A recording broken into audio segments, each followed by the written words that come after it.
안녕하세요. 유순복입니다. 반갑습니다. 오늘은 와이로에 대해 이야기해 보겠습니다. 불과 10여 년 전만 해도 와이로 먹인다는 말이 심심치 않게 사용되었는데, 요즘은 거의 뇌물이라는 말로 통용되고 있는 것 같아요. 이 와이로라는 말은요, 이로가 일본어로 뇌물을 의미하고 또 발음이 어감상 일본어 투이기 때문에 점차 사용하지 않게 되었는가 봅니다만, 혹자는 개구리 밥값이라는 의미의 순한국어인 와이료라고 주장하기도 합니다. 다 일리가 있지만요. 저는 글자 그대로 와이로 해서 개구리 와자, 이롭다 혹은 통한다는 의미의 이자, 그리고 백로로자 해서 개구리가 백로에게 이롭다 혹은 개구리가 백로에게 통한다 라는 말의 한자어로 와이로의 이야기를 시작해 보겠습니다. 그리고 이 와이로의 유래와 관련해서 실력은 있지만 돈과 빽이 없어서 벼슬을 못한다고 한탄했던 고려시대의 천재 시인 이규보가 무신 정권 하에서 어떻게 벼슬을 시작했고 또 어떻게 말년까지 관직을 유지하며 부귀영화를 누렸는지 알아보시겠습니다. 먼저 그의 프로필을 아셔야겠죠. 본래 이름은 인저입니다. 어질 인자에 낮을 저자예요. 어질고 낮게 굽히며 살아라 그런 뜻이겠죠. 워낙 타고나기를 출중하게 태어났기 때문일까요? 그저 겸손해라 라는 의미가 아니었나 싶습니다. 자는 즉 결혼 후에는 춘경으로 불립니다. 봄춘자에 벼슬 경자예요. 이름자에 벼슬과 관련된 글자가 들어간 것이 좀 눈에 띕니다. 아마도 지방의 가난한 향리 가문에서 태어난 탓에 집안을 일으킬 수 있는 유일한 방법은 과거 시험에 합격해서 입신양명해야 한다는 생각에서 지은 것이 아닌가 짐작해 봅니다. 다행히 어려서부터 일찍 글을 깨치는 등 남다른 면모를 보이는지라 가문의 꿈나무로서 집안의 큰 기대를 안고 자랍니다. 호로는 백운거사가 있어요. 이 거사라는 호칭은요, 출가하지 않은 제가불자를 말합니다. 흰 구름 따라 떠도는 거사. 한때 과거 시험에 낙방해서 마음을 잡지 못하고 이리저리 떠돌던 때가 있었는데요. 그때 불가와 인연을 맺으며 불법도 익히면서 마음의 위로를 삼았던 그러면서 지었던 것 같습니다. 또 하나 만년에 지은 호가 있는데요. 술과 검은고 그리고 시를 지독히 좋아한다는 의미를 지닌 삼혹호가 있습니다. 혹은 지독할 혹자예요. 사실 그의 시에 대한 사랑은 당나라에서 시선이라고 일컬어지는 이백을 견주어 고려의 시선이라고 할 정도였으니까요. 그는 평생에 끊지 못할 것이 여색과 술과 시라고 했습니다. 그래서 그것들에 마기 맞자를 붙여서 생마, 주마, 시마를 조심해야 한다고 굳게 다짐했는데 끝내 술과 시는 이기지 못했다고 하네요. 어려서부터 배운 술은 결국 그의 아들에게도 이어져서 아들의 요절을 보고 나서야 뒤늦게 후회했다고 합니다. 후회했다고 해서 술을 끊은 것은 아닌 것 같아요. 어쨌든 말씀드렸듯이 그의 아버지는 일찍이 그 자식의 천재성을 알아보았는지 그에게 올인합니다. 예를 들면 당시 그 해동공자인 채충이 세운 최고 명문 학교인 구제학당에 그를 입학시켰고요. 여름철에는 특별 과외를 시키기도 하고 혹은 그 전문 강사까지 들여서 개인 과외를 시키는 등 열심히 아들 뒷바라지를 했다고 해요. 그 선생 또한 아버지의 바람대로 쟁쟁한 사대부들 자손들 속에서 한 번도 1등을 놓치지 않았다고 합니다. 그런데 워낙 성격 자체가 자유분방해서인지 아니면 그의 말대로 어려서부터 배운 그놈의 술 때문인지 아니면 자신의 실력을 믿고 공부를 등한시한 것인지 혹은 또 틀에 박힌 사서삼경 등의 과제가 시를 좋아하는 그 자신의 스타일상 맞지 않아서였을까요? 무슨 이유에서인지 과거 시험에 연달아 3번씩이나 떨어지게 됩니다. 두 번째 시험은 건너뛰었다고 하는데요. 어쨌든 당시 문헌공도에서는 대략 평균 18세면 붙는 과거 시험을 3번이나 떨어졌으니 그 자존심에 얼마나 마음의 상처가 깊었을까 짐작해 봅니다. 그럼에도 불구하고 그의 벼슬에 대한 꿈은 아주 지독했습니다. 고려사의 이규보 열전에 보면요. 선생이 네 번째로 국자감시를 보러 갈 때 그 전날 밤에 꿈을 꿨다고 해요. 예, 규성이 장원급제를 알려주었는데 과연 1등에 합격되었으므로 지금의 이름으로 고치었다라는 내용이 있어요. 규성은 문운을 담당하는 별이에요. 규성이 합격을 알려주다 해서 규보라고 이름을 바꿀 정도로 과거 시험에 집착하는 모습을 보입니다. 그도 그럴 것이 대학 시험에 재수 3수 하신 분들 이 불안감, 이 초조감 공감하시겠죠? 백수생활이 3년이 넘어가자 그의 초조함은 극도에 달합니다. 그래서 그는 친구인 실랑 장자목에게 보내는 편지에도 동문들은 모두 드날리는데, 말하자면 모두 잘 나가는데 오직 나만 홀로 뒤처졌구나. 젊었던 옛 모습은 점점 사라지고 세월만 자꾸 흐른다 라면서 괴로움을 토로하고 있습니다. 당시 선생 나이 20살인데 아무래도 폐쇄적인 사회였던 만큼 지금 시대보다 더 힘들었을 것도 같아요. 예, 그는 자신의 시험 실패의 원인을 술 때문이라고 공공연하게 말하고 다니긴 했지만 그 외에 또 다른 것이 있다고 생각한 것 같습니다. 그것이 무엇일까요? 그가 태어났을 때는요, 고려시대에 정중부와 이유방 등이 무신정변을 일으켜서 의종을 몰아내고 명종을 왕위로 추대했던 해입니다. 그러니 선생이 과거 시험을 3번 떨어진 해는 명종 재위 20년쯤 되던 해였어요. 한때 명종은 백성들의 삶을 돌아보느라 아명을 한 적이 있는데 어느 집 앞을 지나다 보니 그 집 대문 앞에 유아무와 인생지한이라는 글이 붙어 있더랍니다. 오직 유자에 나아자, 있을 유자, 개구리 와자. 그죠? 오직 나에게 개구리가 없는 것이 인생의 한일 뿐이다 라는 내용입니다. 개구리가 없는 것이 인생의 한이라니요. 네, 명종은 아무리 생각을 해봐도 무슨 내용인지 알 수가 없었습니다. 그래서 근처 주막집에 들러서 국밥 한 그릇을 시켜 먹으면서 주모에게 물어보았어요. 주모의 말에 의하면 그 집 주인은 과거에 낙방해서 마을에는 당체 내려오지 않고 집안에서 글만 읽으며 세월을 보내는 서생이라 합니다. 더 궁금해진 명종은 그 집을 다시 찾아가서 하룻밤을 묵게 됩니다. 같이 술잔을 기울이며 이야기하던 끝에 명종이 물었죠. 그 대문에 붙여진 글이 무슨 뜻이냐고요. 그러자 이규보가 이야기합니다. 옛날에 깨꾸리와 까마귀가 살고 있었는데 하루는 까마귀가 깨꾸리에게 노래 시합을 하자고 하더랍니다.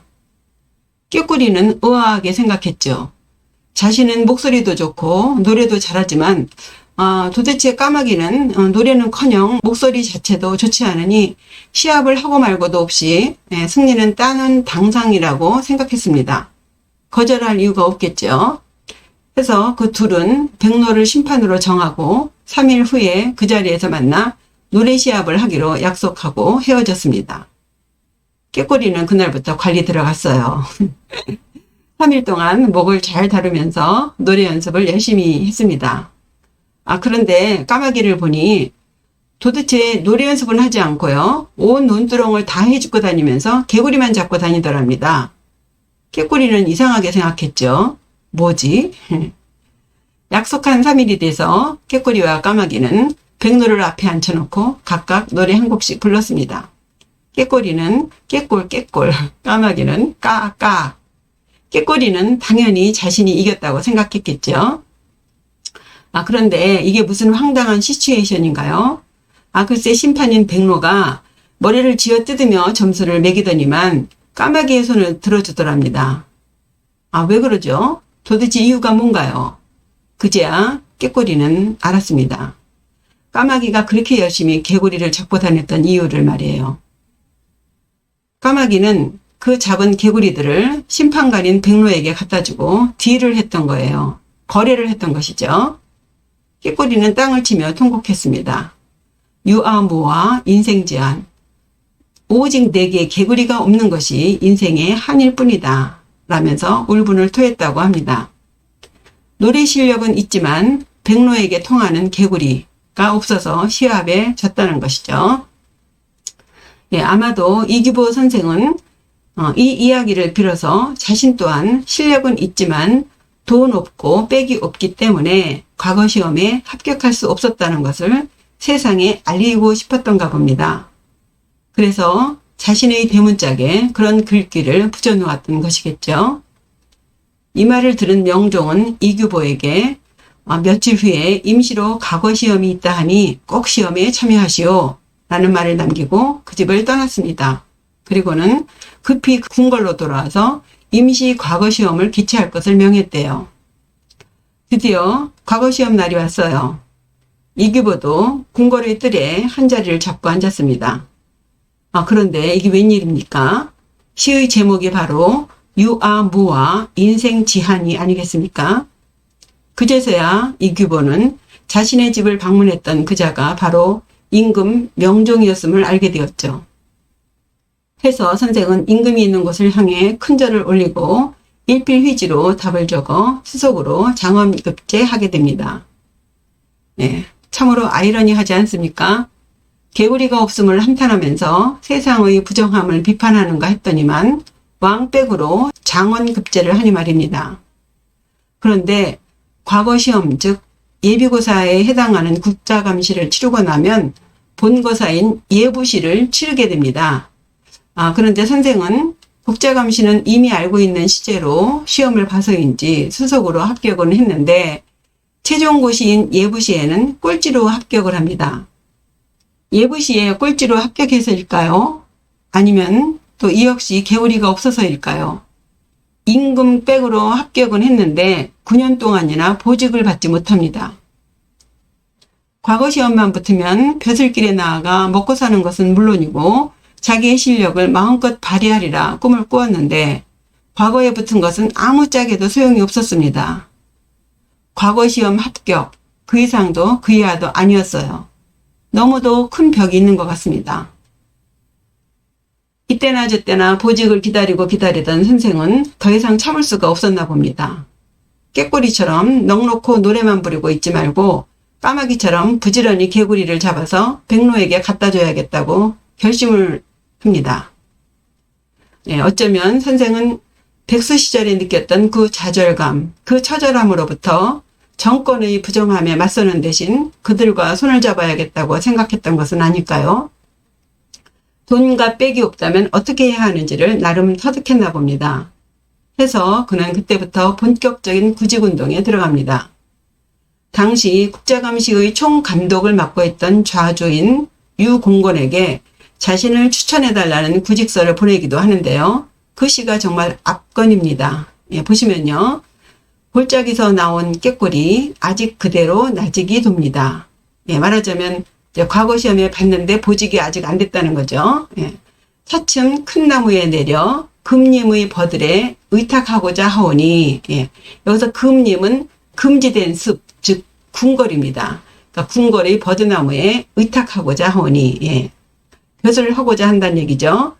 긴 가지 하나 빌려주소서 라고요. 여기서 차자는요. 빌릴 차이고요. 긴장, 가지 조자죠. 긴 가지 하나 빌려주소서, 자리 하나 주소서지요. 이에 유공고는 명종에게 이규보를 추천합니다. 그런데 당시 이규보를 광인이라고 여기는 무리들이 많았나 봅니다. 선생의 행실이 글쎄요, 좋지는 않았던 것 같아요. 술꾼에 성격은 자유분방하면서 허세도 있는 듯하고 또 시인인 만큼 좀 데리케이트하다고 할까요? 섬세하다고 할까요? 아무래도 많은 사람에게 오해를 받을 수 있는 소지가 있는 그런 성격이 아니었나 싶기도 합니다. 어쨌든 그들의 극구 반대로 이규보를 장원급제하게 한 명종조차도 끝내 이규보를 받아들이지 않습니다. 이후 무신정권 하에 최충원이 명종을 폐위하고 신종을 옹립하는데요. 이때도 선생은 지치지 않고 요직에 기용된 인물들 4명에게 지방간이라도 좋으니 시험 삼아 벼슬 한 자리 내달라며 노골적으로 인사청탁을 합니다. 이렇게 벼슬에 집착하는 것을 보면 복은 정말 각각이라는 말이 실감납니다. 글재주 따로, 관운 따로, 명예복 따로, 재물복 따로. 그는 모든 인맥, 항맥 등을 동원해서 벼슬을 구걸하다시피 해요. 당시 무신정권 하에 문인들의 설 자리가 불안하긴 했죠. 그리고 처자식을 건사해야 하는 가장으로서, 또 한 가문을 이끌어야 하는 기둥으로서의 책임감도 있었겠죠. 그러나 그의 젊은 날에 마음고생을 함으로써 배웠던 그것, 그것이 그를 그렇게 만들었나 하는 생각도 듭니다. 당시 32세였던 이규보는요, 드디어 철호의 기회를 만나게 됩니다. 최고 권력자인 최충원을 알려나는 기회를 얻게 돼요. 9년 만에 꿈에도 그리던 보직을 얻게 됩니다. 그 감격을 적은 내용을 보면 정말 천재 시인답지 않은 참으로 인간적인, 너무나 인간적인 소인의 전형을 보입니다. 글을 보면요. 아내와 자식들도 나를 다시 보고 친구들도 서로 축하해주네. 출세길이 가까워졌도다. 상공지주사가 천엽 유화의 시를 지으려 한 것에 감사하다고 쓰여 있습니다. 이 내용은 그가 백수로 지낼 때 얼마나 비참한 생활을 했는가를 보이는 한편 상공지주사가 그 선생으로 하여금 재주를 펼쳐 보일 수 있게 한 것에 대해 감사하다는 내용이죠. 과연 그는 석류꽃을 상징하는 천엽 유화의 시를 최충원에게 바침으로써 그의 전격적인 신임을 얻게 됩니다. 천신만 것 끝에 얻은 보직, 정말 열심히 일했겠죠. 그러나 그의 자유분방함과 시적인 예민성, 그리고 지나친 술사랑 등등으로 정형화된 관직 생활을 견딘다는 것이 결코 쉽지는 않았나 봅니다. 반복되는 탄핵과 면직, 그리고 자천, 또 복직. 그런데 세상에 공짜는 없다고 그의 이런 굴곡된 삶 속에서 선생은 점점 더 와이로의 달인이 되는 것 같았습니다. 좀 심한가요? 드디어 선생은 48세에 사간원의 정유품에 해당하는 정언이 되어서 임금과 고관 대작의 잘잘못을 가리는 간관이 됩니다. 선생은 이날의 감격을 놓치지 않았겠죠. 너를 바라보기만 했던 날들이 얼마인가. 여기서 너는 서대입니다. 관복에 걸치는 혁대예요. 마침내 내 몸에도 지녔구나. 앞에서 보면 별 차이가 없지만 뒤에서 보면 눈부시니 다른 사람이 되었구나 하면서 서대를 두르고 어린아이처럼 좋아했다고 합니다. 그러나 여전히 그의 벼슬살이는 파란만장했고 그때마다 그의 와이로의 기술은 점점 더 발전한 것 같아요. 급기야 최충원의 아들 최후에게 무한 신뢰를 받으면서 사정기관인 어사대의 대관들의 극심한 탄핵에도 불구하고 70세까지 승승장구합니다. 정리하면요. 선생은 개구리가 없는 인생을 한탄하며 까마귀처럼 평생 개구리를 찾아다니며 스스로의 인생을 위로한 것 같습니다. 이상으로 서슬퍼런 무신 정권 하에서 살아남기 위해서 정치의 부정부패를 비난하며 그들과 대적하는 대신 권력에 아첨하며 그들의 그늘 아래 부귀영화를 누렸던 나약한 한 시인의 삶을 보았습니다. 그러나 한편 선생에 대한 부정적인 해석 외에 또 그에 대한 긍정적인 해석도 있습니다. 다음 시간에는 그의 시와 함께 그의 또 다른 이면을 알아보겠습니다. 시청해 주셔서 감사합니다. 구독과 좋아요 부탁드려요. 안녕히 계세요.